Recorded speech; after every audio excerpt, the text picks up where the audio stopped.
ഋതപ്പനെ ശരിക്കും മിസ് ചെയ്യാറുണ്ടോ? ഞാൻ ഇപ്പൊ രാവിലെ സായി എന്ന് പറയുന്ന ഒരു യൂട്യൂബർ ബിഗ് ബോസ് സെലിബ്രിറ്റിയുടെ ഒരു ആ, ഒരു ബൈറ്റ് എനിക്ക് അനേകർ അയച്ചു തന്നു. ഞാനത് കണ്ടു. അതിനകത്ത് അദ്ദേഹം പറയുന്നത് ചാട്ടവാർ ഉപയോഗിച്ച് എന്നെ അടിക്കണം, യേശു കുരിശിൽ നിന്ന് ഇറങ്ങി വന്നാൽ ചാട്ടവാർ ഉപയോഗിച്ച് എന്നെ അടിക്കണമെന്നാണ്. നമ്മുടെ കിച്ചുവിന്റെ പുതിയൊരു ഇന്റർവ്യൂ വന്നിട്ടുണ്ട്. നിങ്ങൾ ഓരോരുത്തരും കാണണം. നല്ല രസകരമായിട്ടുള്ള ഒരു ഇന്റർവ്യൂ ആണ്. കിച്ചു എല്ലാ കാര്യങ്ങളും പറയുന്നുണ്ട്. അത് ഞാൻ വെച്ചു തരാം. അതിനു മുമ്പ് നമ്മുടെ ബിഷപ്പിന്റെ പുതിയൊരു ഫോൺ സംഭാഷണം കൂടി വന്നിട്ടുണ്ട്. അതിന് കാരണം ഈ സായിയാണ്. സീക്രട്ട് ഏജന്റ് സായി കൃഷ്ണ ഇന്നലെ വലിയൊരു പ്രസ്താവന, അതായത് ബിഷപ്പിനെ ആട്ടിയോടിക്കണം, ചാട്ടവാറിൽ അടിക്കണം എന്നാണ് സായി പറഞ്ഞത്.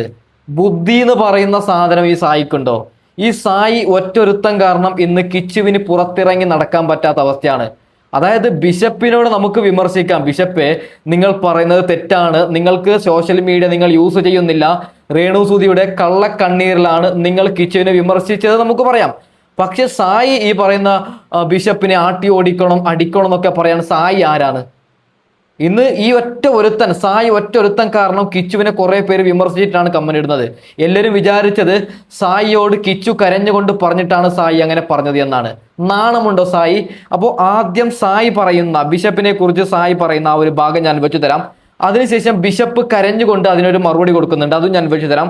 പിന്നീട് നമ്മുടെ കിച്ചുവിന്റെ ഇന്റർവ്യൂ ഞാൻ വെച്ചു തരാം.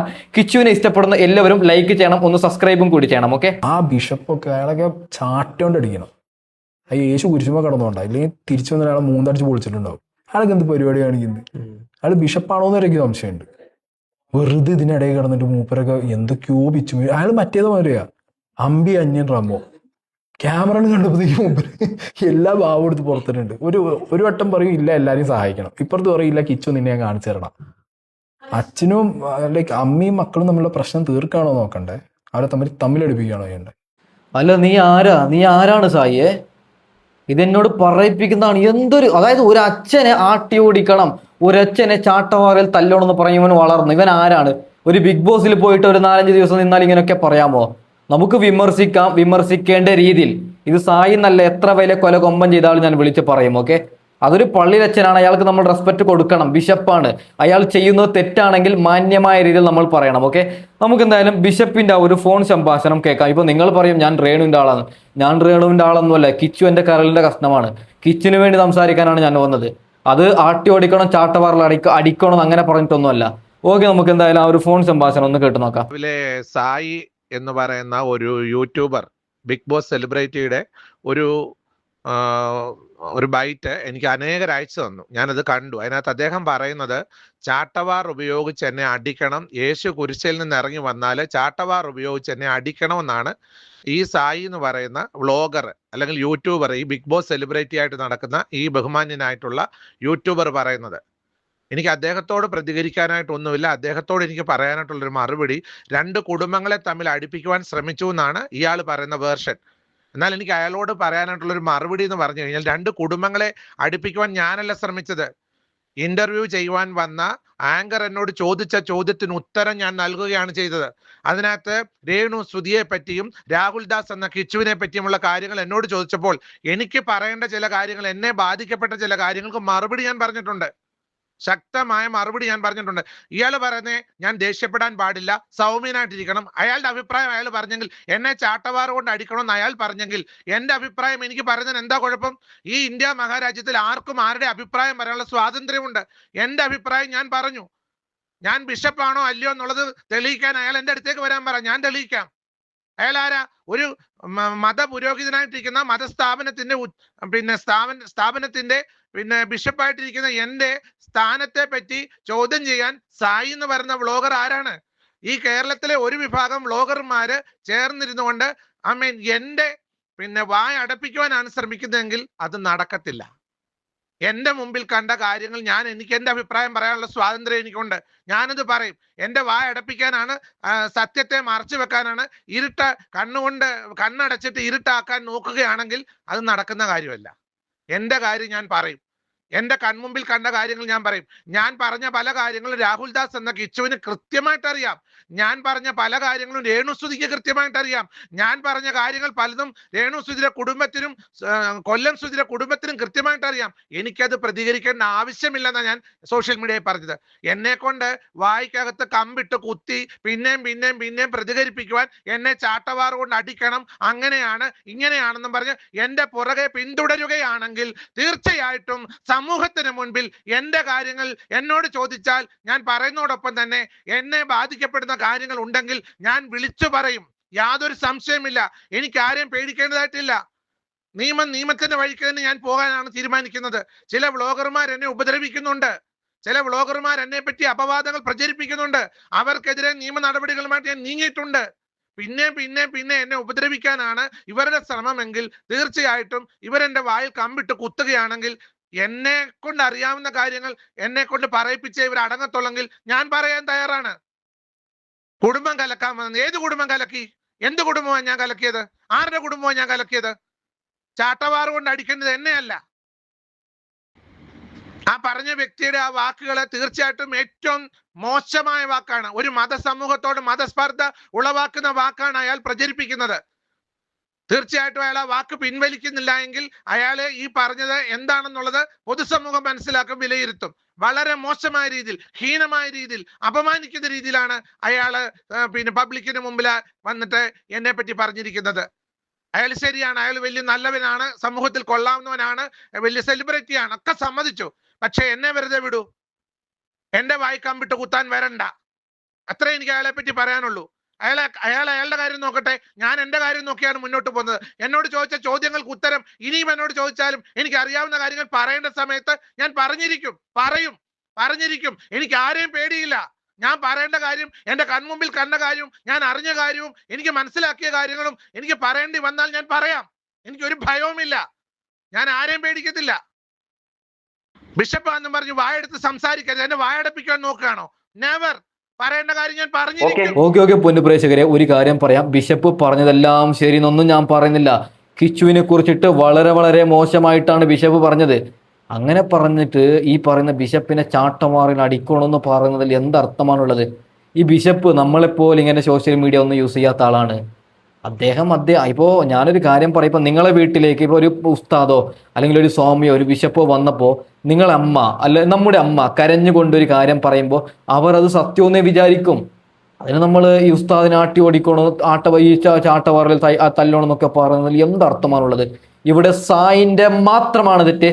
അതും വലിയൊരു യൂട്യൂബർ എന്നാണ് അവൻ പറഞ്ഞത്. യൂട്യൂബ് ചാനൽ തന്നെ, അതായത് യൂട്യൂബ് എന്ന ലോകം അവൻ്റെ എന്നാണ് അവൻ അവകാശപ്പെടുന്നത്. അങ്ങനെയുള്ള ഒരുത്തൻ ഇങ്ങനെയാണ് ഇരുന്ന് പറയേണ്ടത്.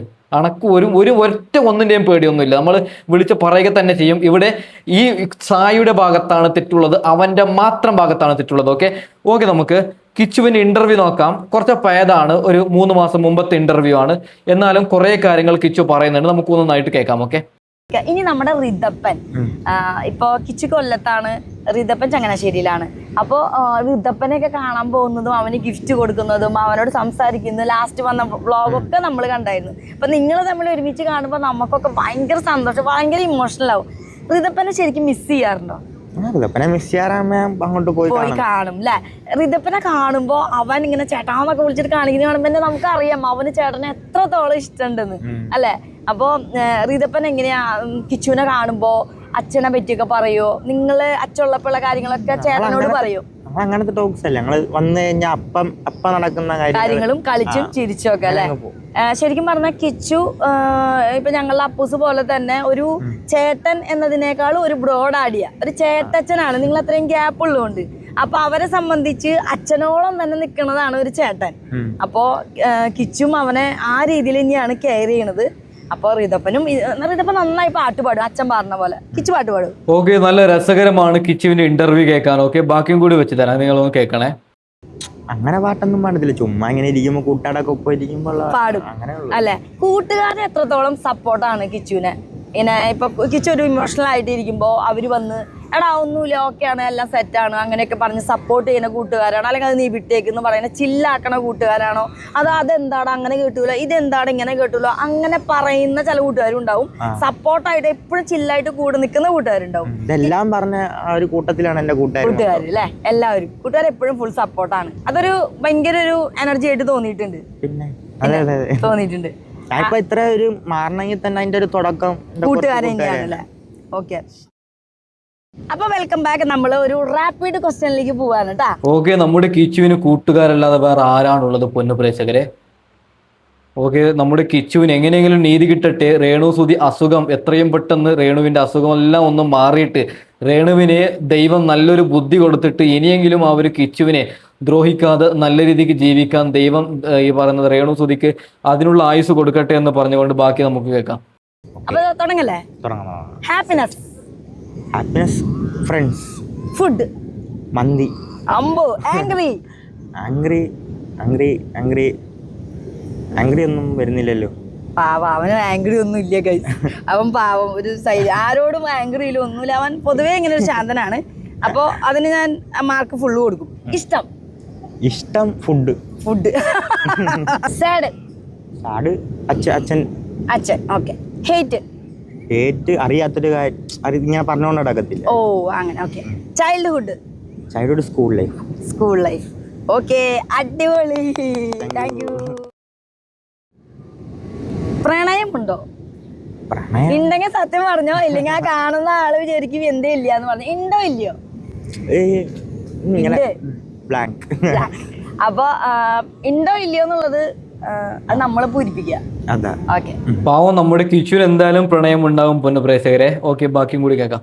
പ്രണയം ഉണ്ടോ ഇല്ലയോ എന്നുള്ളത് ഡ്രീം നടന്നു കഴിഞ്ഞാലേ പറയുള്ളൂ. പിന്നെ ഇപ്പൊ ഒരു അടിപൊളി ഫസ്റ്റ് ഒരു ഓണം ഫോട്ടോഷൂട്ട് വരെ എത്തിയിരിക്കുകയാണ്. അപ്പൊ ഫസ്റ്റ് എക്സ്പീരിയൻസ് ആണ്. സത്യസന്ധമായിട്ട് പറയാടാ, ഇത്ര ആദ്യമായിട്ടൊരു ഭയങ്കരമായിട്ട് കമ്പനി വന്നത് നിങ്ങളൊപ്പം കൂടി നീ ഹാപ്പിയാണോ? നീ ഹാപ്പിയാണോ? നമ്മുടെ ചെയ്ത ഷൂട്ടുകളാണെങ്കിലും ഒരു ഇങ്ങനെ ആരിലൊക്കെ വിളിച്ചാൽ തന്നെ അങ്ങനെ പോത്തില്ല കൂടുതൽ. നമ്മളത് കണ്ടിട്ടില്ല ഇതുവരെ. ആക്ച്വലി ഒരു ഫോട്ടോഷൂട്ടോ അല്ലെങ്കിൽ വേറൊരാൾ പോയി ചെയ്തിട്ടുള്ള റീലുകളോ ഒന്നും നമ്മൾ കണ്ടിട്ടില്ല. അപ്പൊ ഞാൻ എപ്പോഴും ഇങ്ങനെ ചിന്തിക്കാറുണ്ട്, എന്താണ് ഇവൻ അതൊന്നും ആരും വിളിച്ചിട്ട് പോകാത്താണോ, അതെന്താണെന്ന് ചിന്തിക്കാറുണ്ട്. അപ്പൊ അങ്ങനെ ഒരു എനിക്ക് ഭയങ്കര ഒരു ആഗ്രഹമായിരുന്നു. ഞാൻ കുറേ നാൾ മുന്നേ അപ്പൂസും കിച്ചും തമ്മിൽ ഇങ്ങനെ നിന്ന് ഏതോ ഒരു മലയുടെ മുകളിൽ നിന്ന് ആരോ ഫോട്ടോ എടുക്കുന്നതാണ് ഞാൻ കണ്ടത്. എനിക്കൊന്നും മനസ്സിലായില്ല, ഈ പറഞ്ഞ പോലെ ബ്ലാങ്ക് ആയിരുന്നു. അപ്പൊ ഞാൻ ഇവിടെ വീട്ടിലൊക്കെ പറഞ്ഞപ്പോൾ ഞാൻ അങ്ങനെ ആലോചിച്ചു, ഓക്കെ നമ്മളൊരു ഫോട്ടോഷൂട്ട് അവനെ വെച്ച് ചെയ്താലോ. ആരെങ്കിലൊക്കെ മുന്നേ ചെയ്തിട്ടുണ്ടെങ്കിൽ ഒരിക്കലും നമ്മളങ്ങനെ വിചാരിക്കില്ലായിരുന്നു, വിളിക്കൂലായിരുന്നു. ആരെങ്കിലുമൊക്കെ ചെയ്തിട്ടുണ്ടായിരുന്നു. അപ്പൊ നമ്മള് ഇങ്ങനെ ചെയ്തപ്പോ നീയും ഇഷ്ടമായി. നിനക്ക് എങ്ങനെ തോന്നുന്നു നമ്മളായിട്ടൊരു ഫോട്ടോഷൂട്ട് കാര്യങ്ങളൊരു വൈബ് സെറ്റ് കൊള്ളാം, സൂപ്പറാണ്. ഓപ്പൺ ആവാൻ പറ്റുന്നുണ്ട് ആണല്ലേ? അങ്ങനെ മിണ്ടത്തില്ല, അങ്ങനെ മിണ്ടായിരിക്കും. എന്റെ അടുത്ത് ഇങ്ങനത്തെ കാര്യം വെച്ചാൽ ഇല്ലെന്ന് പറയത്തുള്ളൂ. അതെ അല്ലെ? ഞങ്ങൾക്ക് അത് കേൾക്കുമ്പോ ഭയങ്കര സന്തോഷം. നിന്നെ എപ്പോഴും ഹാപ്പി ആയിട്ട് കാണാൻ ആഗ്രഹിക്കുന്ന ഒരുപാട് പേരുണ്ട്. അതിൽ ഏറ്റവും ആഗ്രഹിക്കുന്നവരാണ് ഞങ്ങളും. അപ്പൊ നമ്മള് കുറച്ച് ഫണ്ണി ക്വസ്റ്റ്യൻസിലേക്ക് പോകണം. ഓക്കെ അല്ലേ? സെറ്റ്. തല കുത്തി നിന്നാൽ വലുതാകുന്നത് ആര്? തല തിരിച്ചിട്ട് 9 ബുദ്ധിമാൻ അമ്പടാ. വെച്ചടി കയറ്റം കിട്ടുന്ന ജോലി. വെച്ചടി കയറ്റം കിട്ടുന്ന ജോലി. കയറ്റം കിട്ടുന്ന ജോലിയാ? യെസ്, അങ്ങനെ ഒരു ജോലി ഉണ്ടെന്നേ. Count down start. 1. ക്ലൂ എന്ന് പറഞ്ഞ കേരളത്തിലാണ് ആ ജോലി ഏറ്റവും അധികം ഉണ്ടാവുക. വെച്ചടി കയറ്റം. അയ്യോ, മനു ക്ലൂ പറഞ്ഞു കൊടുക്കുന്നുണ്ട് അവിടെ ഇരുന്നിട്ട്. വെച്ചടി കയറ്റം. മനു ഈശ്വരാ, ഇത്രയും ക്ലൂ തന്നില്ലേ? ഇപ്പൊ സ്ത്രീകളും അത് ചെയ്തു തുടങ്ങി. അയ്യോ, ഇത്രയും പറഞ്ഞു. വെച്ചടി കയറ്റം കിട്ടുന്ന ജോലി. ഇനി ഞാൻ പറയാം, നമ്മള് ആ ഒരു നാട്ടിലെ ജീവിക്കണം. ഇതിൽ വരെ ഒരു ക്ലൂ ഞാൻ തരില്ല. എന്നിട്ടും മനസ്സിലായി നമ്മൾ എവിടെ നാട്ടിലെ താമസിക്കണേ? കേരളം. അതിലിനി ഉണ്ട് ഈ ജോലി. ഇനി ഞാൻ പറഞ്ഞു തരില്ല. എടാ, കേരളത്തില് വെച്ചടി കയറ്റം കിട്ടുന്ന ജോലി മിഷീൻ ഉണ്ട്, പെണ്ണുങ്ങൾ വരെ ചെയ്യണമെന്നൊക്കെ മനു പറഞ്ഞില്ലേ? തേങ്ങ. തെങ്ങ്. തെങ്ങ് കയറ്റോ?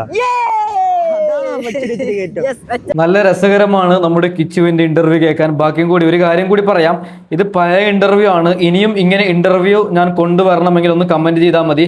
ഇല്ലെങ്കിലും തെറി ചിലപ്പോൾ പഴയ ഇന്റർവ്യൂ എന്തിനു കൊണ്ടുവരുന്നു അങ്ങനെയുള്ളവരൊന്ന് കമന്റ് ചെയ്യണേ. ഇത് വേണമെങ്കിൽ ഇനിയും കൊണ്ടുവരാം. ബാക്കിയും കൂടി കേട്ട് നോക്കാം. വേറെ രീതിയിലൊക്കെ എന്റെ ഈ ബുദ്ധി വെച്ചിട്ട് കേരളത്തിന്റെ കെ ഒക്കെ വെട്ടിക്കളഞ്ഞ് കേരളത്തിന്റെ കെ വെട്ടിക്കളഞ്ഞ് രളോന്നൊക്കെ ഇരുന്ന് അപ്പൊ ഇനി അടുത്ത് കുടിക്കാൻ പറ്റുന്ന ഇംഗ്ലീഷ് അക്ഷരം. കുടിക്കാൻ പറ്റുന്ന ഇംഗ്ലീഷ് അക്ഷരം. യെസ്, കുടിക്കാൻ പറ്റുന്ന ഇംഗ്ലീഷ് അക്ഷരം. നന്നായി ചിന്തിക്കുക. ആൽഫബറ്റ്സിൽ ഒരക്ഷരം കുടിക്കാൻ പറ്റും. മനുവിനെ അവിടെ കിട്ടണല്ലേ, മനോട് ഇരുന്ന് ആലോചിക്കുക. ഇച്ചു നമ്മള് കാറിൽ വെച്ച് ചർച്ച ചെയ്തായിരുന്നു. ഇതൊരു വലിയൊരു ക്ലൂവാ. പൊന്നു ചേച്ചിയുടെ ഒരു കാര്യവുമായി ബന്ധപ്പെട്ടാണ് ചർച്ച ചെയ്തത്. ഇതിൽ കൂടുതൽ ഞാൻ പറയില്ല. കുടിക്കാൻ പറ്റുന്ന ഇംഗ്ലീഷ് അക്ഷരം. ഒറ്റ അക്ഷരമുള്ള. യെസ്, ആൽഫബറ്റിലെ ഒരു അക്ഷരമാണ്, ഒരു ആൽഫബറ്റ് ആണ് കുടിക്കാൻ പറ്റുന്ന ഇംഗ്ലീഷ് അക്ഷരം. പോടാ. നമ്മള് കാറിൽ വെച്ച് പറഞ്ഞായിരുന്നു. എന്റെ ഒരു കാര്യം പറഞ്ഞിട്ടാണ് പറഞ്ഞിരുന്നത്. എനിക്കൊരു ശീലം ഉണ്ടെന്ന് പറഞ്ഞിട്ട്. ഏതായിരിക്കും ആ ഒരു അക്ഷരം? ടി എന്നാണ്, നമുക്കറിയത്തില്ല, നോക്കാം. ഇത്രയും വലിയ ക്ലൂ തന്നിട്ട് നീ അതിന്റെ ഇംഗ്ലീഷ് ആൽഫബറ്റ് പറയും. ടി. എനിക്ക് അവനെ കൊണ്ട് തന്നെ പറയിപ്പിക്കുന്നത് ഭയങ്കര ആഗ്രഹമായിരുന്നു ഗൈസ്. ഓക്കെ, എല്ലാവരും ഇഷ്ടപ്പെടുന്ന വാർഡ് ഏത്? വാർഡ്. ഇതാ ഒരു ക്ലൂവും തരില്ല. നിനക്കൊക്കെ അത് ഇഷ്ടം പോലെ അറിയാം. നിന്റെ ഫാമിലിയിൽ ഇഷ്ടം പോലെ ഉള്ളതാ. എല്ലാവരും ഇഷ്ടപ്പെടുന്ന വാർഡ്. ഞാൻ ഇവിടെ കേട്ടിട്ടുണ്ടല്ലോ. വാർഡ്. എല്ലാവരും ഈ ഒരു വാർഡ് കിട്ടിയാൽ കൊള്ളാമെന്ന് ചിന്തിക്കണതാ. വേറൊരു ക്ലൂ കൂടെ. നിന്റെ വീട്ടില് ഒരുപാട് ഉണ്ട്. അത് കിട്ടിയിട്ടുണ്ട്. ഈ വാർഡ് കിട്ടിയിട്ടുണ്ട്. നിന്റെ അവാർഡ്. സൂപ്പർ. കിച്ചാടിപൊളി പൊളി. കിച്ചെല്ലാം ചില്ലായിട്ട് പറഞ്ഞു കേട്ടോ. അപ്പോ എന്താ പറയാ, ഇതുപോലത്തെ ഒരുപാട് ഫോട്ടോഷൂട്ടുകൾ ഇനിയും ഒരുപാട് വലിയ വലിയ ടീംസ് വന്ന് നിന്നെ വിളിക്കട്ടെ. അതുപോലെ തന്നെ നീ ഇനിയും ഒരുപാട് റീൽസും ഫോട്ടോഷൂട്ടും കാര്യങ്ങളൊക്കെ ആയിട്ട് ഇനിയും ഒരുപാട് ഉയരങ്ങളിലെത്തി ബിസി ആവട്ടെ. ഒപ്പം അനിമേഷൻ പഠനം കാര്യങ്ങളൊക്കെ മുന്നോട്ട് പോയിട്ട് കിട്ടുക്കാച്ചായിട്ട് വരട്ടെ. ഓക്കെ പൊന്നുപ്രേക്ഷകരെ, ഈ ഒരു ഇന്റർവ്യൂ തീരുകയാണ്. ഇനിയും വേണോ ഇന്റർവ്യൂ കിച്ചുവിന്റെ? ചിലപ്പോൾ നിങ്ങൾ കണ്ടതായിരിക്കും. ഇനിയും വേണമെങ്കിൽ തീർച്ചയായിട്ടും ഞാൻ കൊണ്ടുവരാം. ഒന്ന് കമന്റ് ചെയ്താൽ മതി. ഓക്കെ, തൽക്കാലം വൈൻഡപ്പ് ചെയ്യുകയാണ്. Okay bye. എല്ലാവരും ഒന്ന് സബ്സ്ക്രൈബ് ചെയ്തിട്ടൊന്ന് പോകണേ. Okay by.